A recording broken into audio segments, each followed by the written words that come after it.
I'm Nathan Ponchard, this is Chasing Cars, and this is the Ram 1500 TRX. What the brand says is the fastest, most powerful mass production truck in the world. Chasing Cars, honest reviews of your next car. Brought to you by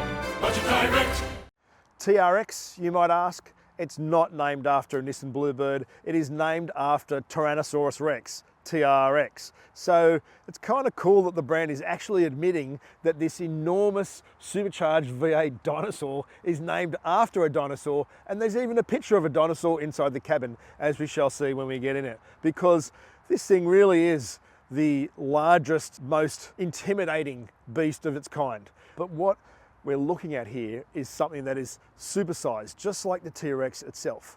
It starts with the front end of this Ram, which is completely bespoke for this TRX. This bonnet here, this functional hood scoop, all of these little scoops here near the headlights that run air through the sides of the vehicle, this metal bumper here, which gives it a 30-degree approach angle because it's all about off-roading, kind of Baja style, sand jumping, stuff like that, like things that we haven't done in this car because they're just not really possible without going out to the desert. And this is also going to a customer when we finish with it, so we don't really want to wreck it. But the point of it is that all of this is unique for this. The Ram badge, the grille, the bumper, the suspension front and back, everything has been made bespoke for this TRX. So when you look at it costing 220 grand and you might question why it costs so much, you'll realize that it has a lot of things that are just specifically for this car itself. The heart of the matter, of course, is what's underneath this massive hood scoop, and that is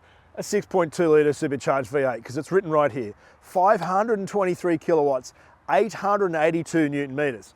So not slow, 8-speed automatic doing all that stuff. In terms of the other numbers for the TRX, it is 203 millimeters wider than a normal Ram 1500, which is already a huge pickup. That's like bigger than full size in Australia. That's sort of touching the outside of both lanes. And you do feel a little bit like that when you're driving across the Harbour Bridge, I can say, from driving it in peak hour. In the front here, completely bespoke suspension. We've got double wishbone independent front. You can look at it underneath the front here. They're really like dinosaur bones. They are huge. It has Bilstein adaptive dampers as well, again, specifically for this vehicle. And these tyres here, these 35-inch tyres, 325 65 18s. All of this stuff is about giving the TRX the most bandwidth for being able to do what it can do, which is not commuting in traffic, it is getting airborne in the sand, really. Even the front axle has been moved forward 20 millimeters to be able to accommodate all this bespoke architecture underneath. Yet 20 millimeters doesn't really seem like much when you're looking at a truck that has a 3.6 meter wheelbase and is nearly 5.9 meters long. I'll do one more stat while I'm standing at the front here. The turning circle of the Ram TRX is 14.7 meters. So maneuvering what is already an enormous vehicle around is a little bit truck-like. We'll discover that when we drive it, but it sort of takes a whole different perception in your brain to be able to get in this and feel comfortable driving in countries like Australia and not the Midwest of America. But that doesn't mean that it's bad. Like standing from this angle on the side here, you can see how much the wheel arches have been blistered, and not just blistered, like swollen to the max in the TRX to be able to fit all that bespoke stuff underneath. 378mm discs in the front, 375mm in the back, and the rear suspension is bespoke as well. It's a 5-link coil sprung arrangement, and you can see the dampers in here. Bilstein Blackhawk E2, it's even got TRX written on it, active terrain. Anyone can see that when you're parked next to them in traffic, knowing that this is a pretty expensive piece of kit. Down the back here, the rear doesn't quite have the ground clearance of the front. It's 295mm at the front. The rear axle's only 252, but hey ho, it's still fine. I suppose ramming home the fact that the TRX isn't really about being a complete commercial vehicle is the fact that this weighs over 3 tons, but its towing capacity braked is only 3,500 kilos, and what's in there takes between 740 and 760 kilos payload. So that's not really that different to just a regular kind of Ford Ranger dual cab. What this is about is something completely different altogether. In the tray here, we don't have a tonneau cover, but we do have these luggage ties down the side, have this sort of like mottled plastic esky finish in here. It's 1.7 meters long. It's almost 1.3 meters wide between the wheel arches, but I suppose that ultimately really isn't what the TRX is about. It really is about the driving, as we shall discover. The combined fuel consumption figure for the Ram 1500 TRX is 19.6 litres per 100 kilometres, drinking 91 octane unleaded, which is not so bad, to fill its 125 litre tank. In our driving, we got 16.2 on the freeway, driving up to Newcastle and back with a little bit of city stuff mixed in, well over 20 when it's been hammering on curvy roads and stuff. The warranty for the TRX is 3 years or 100,000 kilometres, as well as 3 years, 100,000 roadside assistance. The recommended servicing for this vehicle is every 6 months or 10,000 kilometres. Much like the outside, getting into the TRX's cabin is initially a little bit confronting because there's so much going on and it's so big. The conversion to right-hand drive, I think, is really good. The wipers are set up to sweep for right-hand drive. All of the dash material is stitched and padded, so it covers up any of the hard plastics that are in this cabin to begin with. There's a little bit on the edge here near the tweeters. On the doors there's nothing, it's just all this stitched stuff along here, then suede, then this carbon or carbon effect, whichever one it is here, which is also in the steering wheel. We've got suede here and here, suede all over this massive armrest in the center here that also has a TRX badge, which has the engine on one side and how much horsepower it has, and the stats for the twin screw supercharger and 11 PSI, which is nice. And RAM, we've got a build number down here. This is 334. There's a lot of stuff going on. The usual little Easter eggs, as Chrysler Jeep brands like to call it. We've got a ram's head down here. Inside here, if you look at the bottom, we've got the Ram TRX and a huge Tyrannosaurus Rex just in the bottom of this thing. Here is a conversion chart from imperial to metric, which no one's ever going to look at. I can't even read it properly because I'm too old and too blind. Anything that you can think of, you can fit in here. It's like buying a McMansion and realizing you don't have enough furniture. So you just keep buying stuff and chucking it in because there's space to put it in. And that's what the TRX very much has here. The finish of it all is pretty good. We've got piano black facing this portrait 12-inch screen here. Much like the supersizing of everything else, the stereo is a 19-speaker, 900-watt Harman Kardon thing that has speakers in the back above the rear bench. Across the top of the dash here, we've got Harman Kardon written here. Massive Harman Kardon speakers in all of the doors, actually. Sounds pretty bloody amazing, particularly from the back middle seat, as we shall discover in the back. Because the TRX does have all that real estate, it means that all the switches don't need to be small. They're all very big, easily visible, including things like the drive mode. Like it's down here, it's a little bit offset from the steering wheel, but you just hit TRX here and it brings it up on the 12-inch screen here. We've got Sport, Tow, Snow, Auto, Custom, Mud, Sand, Rock, and Baja. And the stuff along the bottom here is all for towing. Auxiliary 1 to Auxiliary 6. There's the hill descent control, there's the parking stuff. Everything's really kind of easy to access. Screen off, there you go. You can just hit one button and it goes away.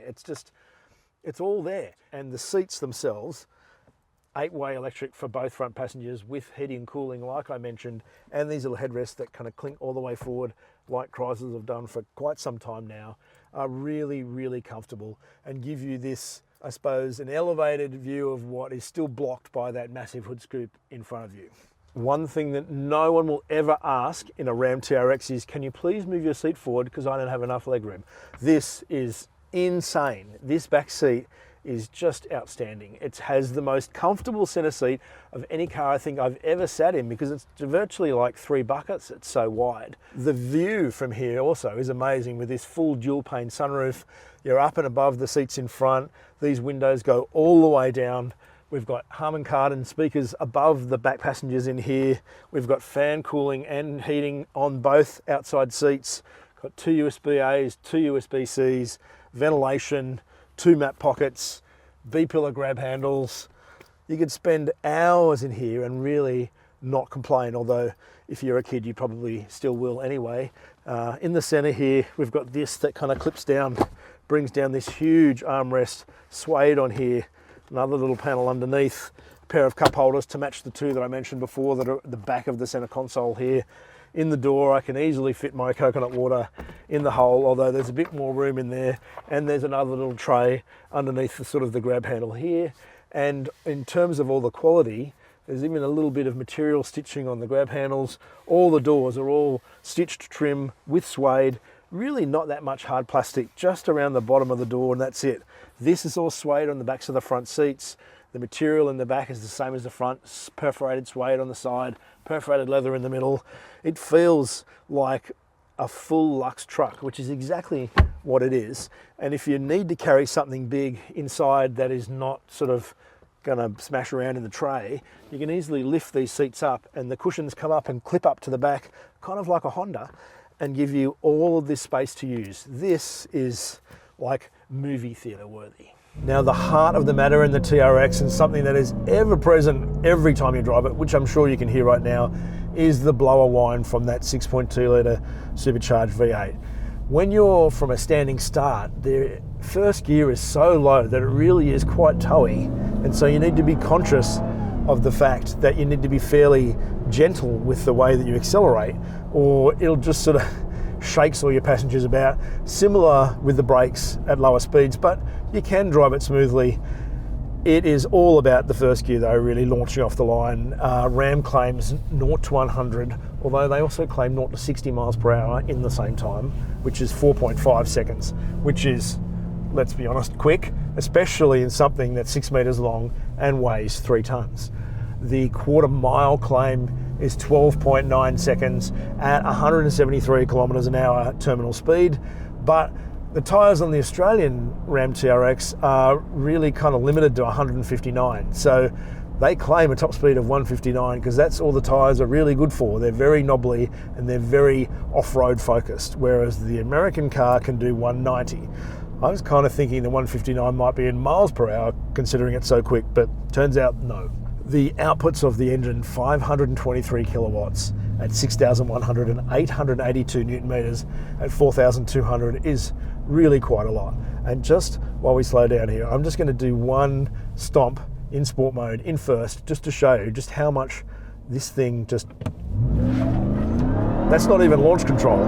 Second, third, it's almost screaming, that supercharger. It's awesome. But you don't get that very often on the road. I think when you're sort of on the freeway and you need to flatten it and overtake someone, or country road overtaking, as the 8-speed auto goes up the ratios, you notice that it does get a lot gappier in the gaps between the gears. So the lower ones are very tight to get it off the line, and the higher ones are tall. 8th gear can tick along at 1200 RPM, well over 100 k's an hour, and the Ram TRX still has plenty of power. It has a lot of suspension modes too, as we mentioned on the screen before: sport, tow, snow, auto, custom, mud, sand, rock, and Baja. I just drove it around in auto at the beginning, just let it do its own thing. It felt a little bit lumbering, I would say, particularly with the steering, as you can probably see with me going through our track here. Like, I'm giving it a lot of wheel, nearly 15 meter turning circle, and 3.1 turns lock to lock means that ultimately you do need to turn it quite a bit. Around straight ahead here, it's not too bad, and it really can be quite precise, but it's a big vehicle with a big turning circle, so it needs big inputs. The ride of it in auto is a little bit floaty, I suppose. It can feel a little bit loose, a bit pattery on the wheels, and so I've since been driving it in custom with the dampers in sport and with the steering in street. It has rock, street and sport for the steering. Rock being super light, so if you are doing rock climbing, which I'm sure the TRX could do if it had the clearance, but street is a nice mix, and it really does hone the way you place it in a lane. It's a lot easier to drive. Feels precise. It does feel massively supersized though over the kind of dual cab utes that Australians are used to. Even things like a Ranger Raptor that always feels bigger and taller and puffier and than its sort of Ranger Wild Track underneath it. But the Ram TRX is something completely different. Again, it's plumped for your pleasure in every single way, from its wheel arches to its power and torque, all that stuff, and it really does supersize the experience. And like we were doing before in the interior, the quality inside this is so much better than a lot of the commercial oriented utes that we're used to, that I think the Ram TRX really hits home what Americans have been used to for quite some time, and that is that these vehicles, they're everyday vehicles in a lot of places in the country, you know. There's even a sand jumping setting in the electronics where it can notice if the Ram TRX is actually airborne and will limit the amount of wheel spin and engine overrun so it doesn't damage anything, because that's what this car is designed to do, or vehicle. It is cool that it has that feature, but it's also reflective of just how much effort has gone into turning the Ram 1500 from being just a regular, pretty luxe, when I say regular I mean large, pretty luxe pickup dual cab ute, to being something that is just like pretty much insane. Like, this is the maddest, baddest dual cab ever. And now that I've just got to that point, I'm going to do one more time where I'm going to flatten it, because that's what this car is all about. And when I say car, I mean truck.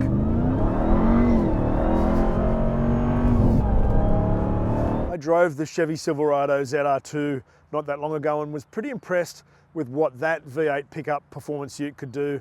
But the Ram TRX is on a completely different level. It's so much faster. It's so much more in your face. It's also kind of more of a performance-oriented vehicle that really does have a broader skill set, though it takes time to appreciate really what it can do.